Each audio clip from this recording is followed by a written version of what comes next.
السلام عليكم ورحمة الله وبركاته أعزائي طلبة وطالبات الشهادة الثانوية. أهلا بكم يا شباب في فيديو جديد من فيديوهات المراجعة النهائية. إن شاء الله يا شباب النهاردة هنحل مع بعض امتحان مايو التجريبي لرياضيات تطبيقية للصف الثالث الثانوي. طبعا الامتحان كان بيضم الفرعين مع بعض، استاتيكا وديناميكا. هنبدأ مع بعض بمسائل الاستاتيكا. المسألة رقم 1 بتقول في الشكل المقابل: جسم وزنه واو ثقل كيلوغرام موضوع على مستوى أفقي خشن، أثرت على الجسم قوة أفقية 10 ثقل كيلوغرام، فأصبح الجسم على وشك الحركة، وكان رد فعل المستوى الكلي عندئذ 10 جذر 2. رد الفعل الكلي ب10 جذر 2. رد الفعل الكلي ده يا شباب اللي هو ايه؟ ر شرطة ب10 جذر 2. طيب الر شرطة ده هو محصلة مين؟ محصلة رد الفعل وقوة الاحتكاك السكوني ح س. طيب احنا عندنا الح س، ح س يا أستاذ بتساوي 10، لأن يمين بيساوي شمال. ح س بتساوي إيه؟ بتساوي 10، والر تساوي واو. رد الفعل المحصل هو ر شرطة بيساوي الجذر التربيعي لح س تربيع زائد ر تربيع. طيب هو مديني ده ب10 جذر 2، يبقى 10 جذر 2 تساوي الجذر التربيعي 10 تربيع اللي هي ب100 زائد الر تربيع اللي هي واو تربيع. نبدأ نربع الطرفين. هنا 10 في 10 ب100، 100 في 2 يبقى 200 بتساوي 100 زائد واو تربيع. يبقى كده واو تربيع يا شباب بتساوي 200 ناقص 100 يبقى 100. لما ناخد الجذر هيبقى الوزن بتساوي 10 ثقل كيلو جرام. وده كده الاختيار ايه؟ الاختيار رقم د او الاختيار الاخير.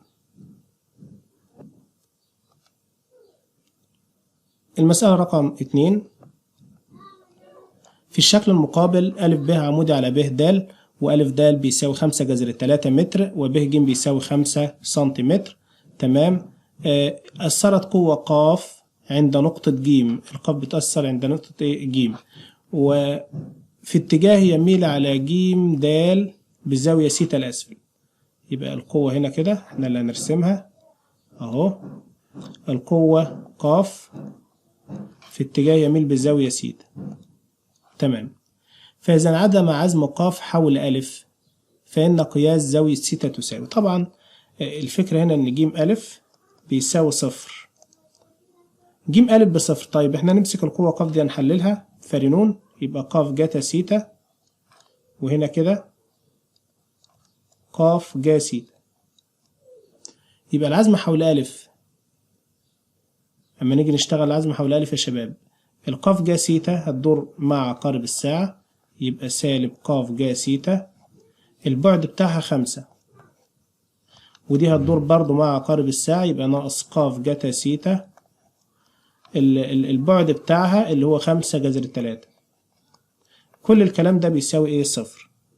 فاحنا يبقى عندنا كده ق 5 ق جا س بتساوي سالب 5 جذر 3 ق جتا س. ودينا واحدة بإشارة مخالفة. نبدأ نقول جا على جتا اللي هي ظا س تساوي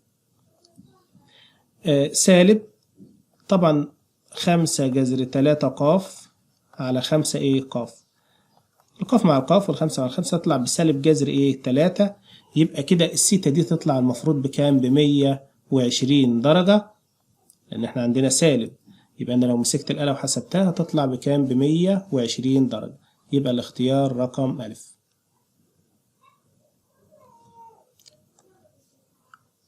بعد كده النقطة رقم 3 بيقول لي في الشكل المقابل أ ب ج مثلث في قياس زاوية أ بتساوي 2 قياس زاوية ب.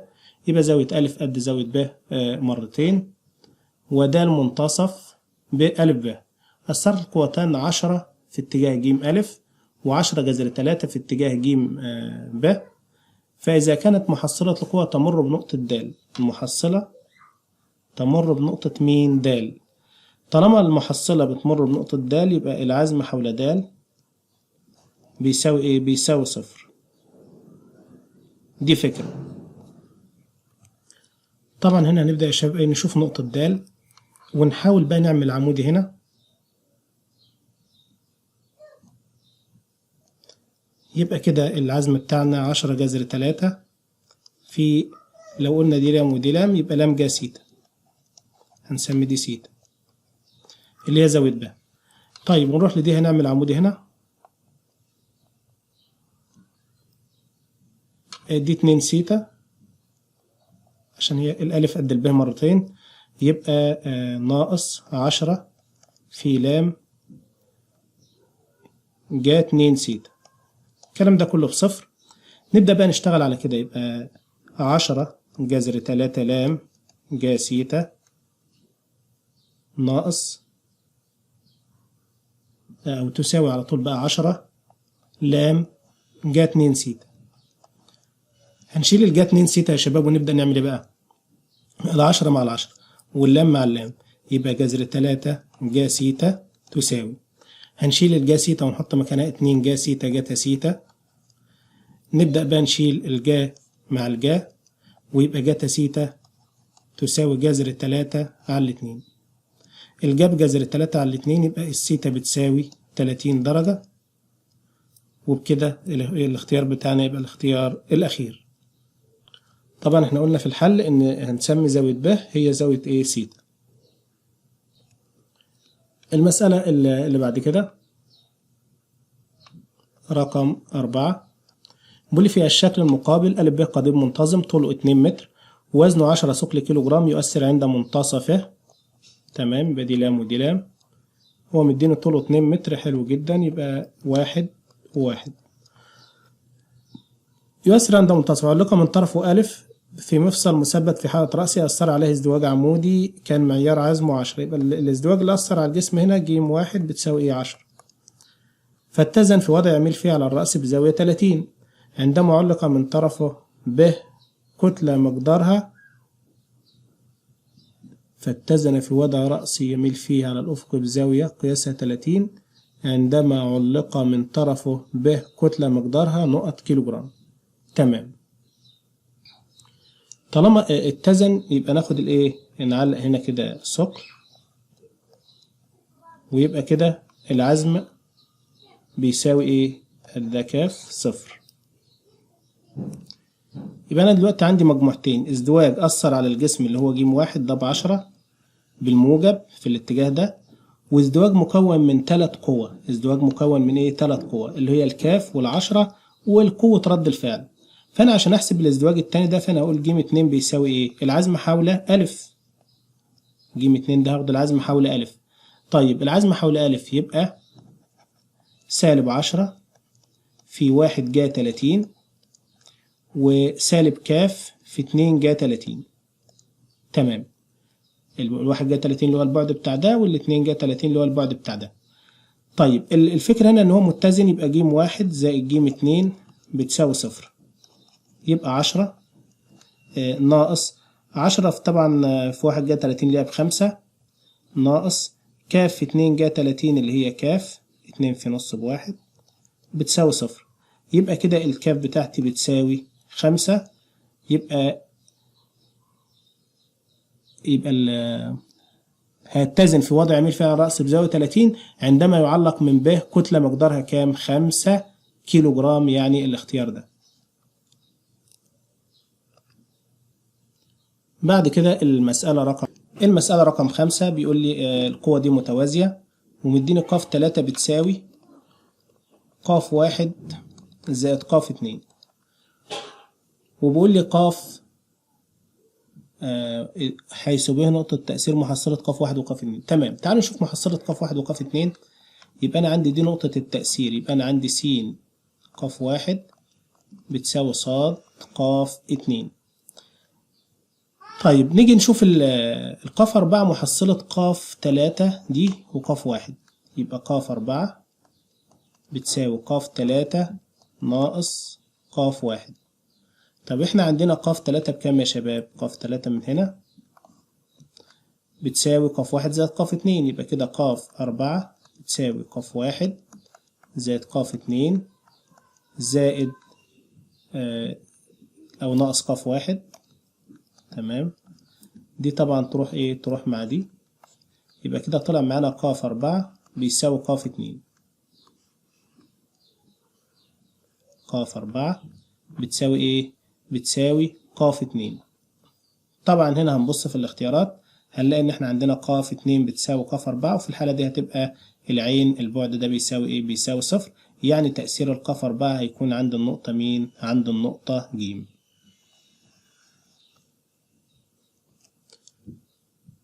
بعد كده المسألة رقم 6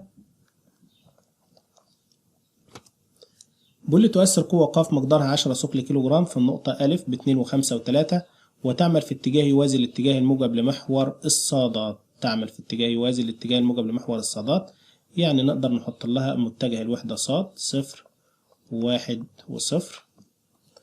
فإن عزم ق حول نقطة الأصل. طبعا يبقى أنا عندي هنا القوة ق كمتجه 0 و10 و0، والعزم طبعا ج واو بيساوي واو أ كروس ق. طبعا واو أ هنا طالما ده حاصل ضرب في الفراغ يبقى لازم نعمل بتاع محدد ونحط ايه؟ متجهات الوحدة. هنا 0 و10، لا متجه الموضع الأول يبقى 2 و5 و3، وهنا القوة 0 و10 و0. طبعا هنا بتساوي ايه يا شباب؟ لما نيجي نفك بقى طبعا هنقف عند السين نلغي صف وعمود، 5 في 0 ب0 ناقص هتبقى -30 في اتجاه السين. بعد كده نقف عند الصاد هنلغي صف وعمود هتطلع ب0 خلاص 0 صاد. بعد كده نقف عند العين هنلغي صف وعمود 2 في 10 ب20 ناقص 5 هتبقى 20 ايه؟ 20 عين. تمام. نبص في الاختيارات يبقى انا عايز -30 س زائد 20 عين. -30 س زائد 20 عين اللي هو الاختيار رقم ايه؟ رقم أ. المسألة اللي بعد كده اللي هي المسألة رقم 7 بيقول لي فيها الشكل المقابل أ ب قضيب منتظم وزنه 30 نيوتن يتصل طرفه أ بمفصل مساوي أ ج أ بيساوي 0. دي حسابات بسيطة فهتطلع معانا زاوية ه اللي هي الزاوية دي بتساوي كام درجة؟ ه بتساوي تطلع 30 درجة. طيب زاوية ه ب30 درجة يبقى أنا عندي هنا كده في 3 حاجات، أدي شد وأدي وزن. هنا كده هيبقى رد فعل الإيه؟ المفصل لازم يمر بنفس الإيه؟ النقطة. السؤال بيقول لي رد فعل المفصل يصنع مع أ ج زاوية قياسها. رد فعل المفصل يصنع مع أ ج زاوية قياسها. أنا عندي ده عمودي.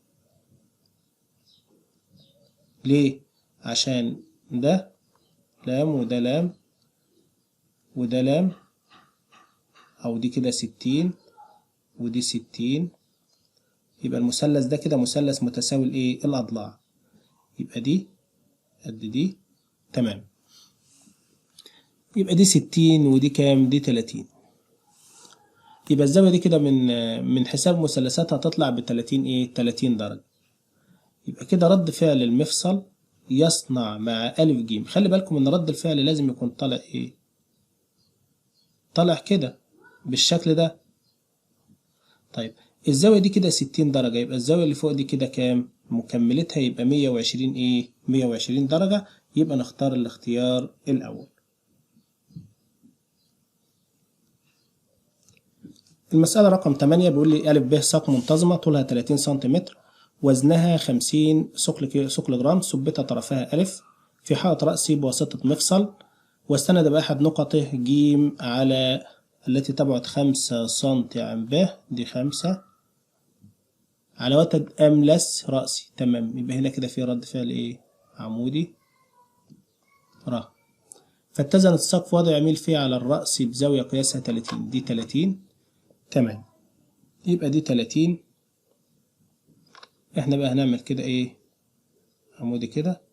دي 30 دي 90 دي كده 30 دي 60 يا شباب، عشان دي 30 ايه؟ بالتبادل بالتناظر تبقى دي 60، عشان دي 30 بالتقابل برأس دي 60. ليه بقى؟ عشان نحلل رد الفعل يبقى ر جات 60 وكده أفقي ر جا 60. فإن مقدار قوة رد فعل الوتد يساوي. احنا عايزين رد فعل الوتد ده. طيب احنا ممكن نحسبها بالشكل ده وممكن نلغي التحليلات بتاعتنا دي عشان ما نتعبش نفسنا. كده كده كده كده كده كده كده، ونقول له خلاص. والرد الفعل ده عمودي. فانا هشتغل ازاي؟ هقول له العزم حول أ بيساوي 0، واقول له 50 بالسالب 50 في البعد ده هو الطول كله كام؟ 30 منتظم، يبقى دي 15، يبقى سالب 50 في 15 جا 30. ورد الفعل ده هيلف عكس عقارب الساعة، يبقى زائد ر في البعد بتاعها كام؟ ده كله دي 10، يبقى 15 و10 25. هو بعد عمودي مش محتاج ان انا احللها واتعب نفسي. طب لو حللناها تطلع غلط؟ لا، هتطلع صح. يبقى هنا كده 25 ر تساوي 50 في 15 في جا 30 اللي هي بنص. يبقى كده الر تساوي ال 25 هتروح مع ال 50 فيها 2، يبقى الناتج النهائي بتاعي بيساوي ايه؟ 15، الاختيار الاخير. بكده يا شباب يكون خلصنا ال8 مسائل الخاصه بالاستاتيكا. وان شاء الله زي ما عملنا في الامتحان اللي فات هننزل لكم الجزء الخاص بالديناميكا، بس دلوقتي نسيبكم تشوفوا الجزء الخاص بالاستاتيكا. ما تنسوش لايك وشير، وما تنسوش كمان اللي مش مشترك في القناه يشترك ويفعل زر الجرس. وهنسيب لكم كل الروابط الخاصه بالمراجعات بتاع سنه ثالثه ثانوي في الوصف بتاع الفيديو. ونسألكم الدعاء، وسبحانك اللهم ربنا وبحمدك أشهد أن لا إله إلا أنت أستغفرك وأتوب إليك، والسلام عليكم ورحمة الله وبركاته.